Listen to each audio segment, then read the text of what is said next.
House arrest చేయలేదు. దీంతో తేట తెల్లం కదా. నువ్వే దాడి చేయమని గాంధీకి ఎస్కాట్లు ఇచ్చి పైలట్లు ఇచ్చి దగ్గరుండి నువ్వు దాడి చేయించినావు. కానీ అదే బీఆర్ఎస్ ఎమ్మెల్యేలనేమో హౌస్ అరెస్ట్ చేసినావు. ఇలా రాష్ట్ర ప్రజలకు అర్థమవుతుంది కదా. దీన్ని బట్టి స్పష్టంగా అర్థమవుతుంది. నిన్న నిజంగా నువ్వు గాంధీని హౌస్ అరెస్ట్ చేసి ఉంటే నిన్న కౌశిక్ ఇంటి మీద దాడి జరగదు కదా. మరి మమ్మల్ని ఎందుకు ఇలా హౌస్ అరెస్ట్ చేస్తున్నావు? దీన్ని బట్టి ఇది క్లియర్గా రేవంత్ రెడ్డి ఎజెండా. ఇది గాంధీ గారు చేసిన దాడిగా మేము భావించడం లేదు. రేవంత్ రెడ్డి గారు చేయించిన దాడిగానే మేము దీన్ని చూస్తూ ఉన్నాం.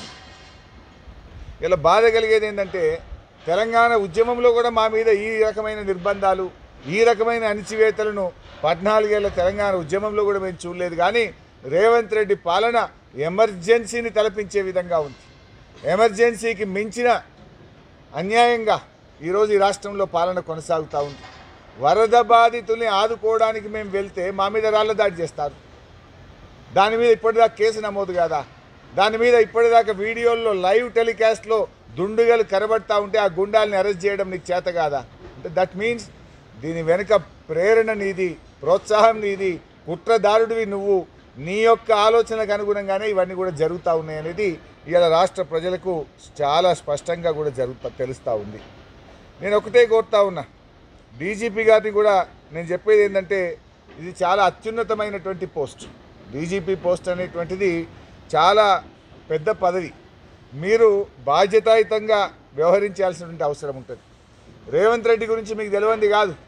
గతంలో ఇదే రేవంత్ రెడ్డి గారిని హౌస్ అరెస్ట్ చేయడానికి వెళ్ళిన పోలీసులను బండబూతులు తిట్టిండు. వీడియోలు ఇవాళ సోషల్ మీడియాలో వస్తున్నాయి. నా నోటితో మాట్లాడి నా నోరు ఖరాబ్ చేసుకొని. కానీ ఆయన ఎంత చిల్లర మాట్లాడిండు. ఎవడరా అని పోలీసులను పట్టుకొని బయటకు వచ్చి పోలీసులను నానా బూతులు తిట్టిండు ఈ రేవంత్ రెడ్డి. కానీ మేమేమో సహకరిస్తూ ఉన్నాం. ఇదే పోలీసులను పట్టుకొని బీహారీ పోలీసులని మాట్లాడిండు.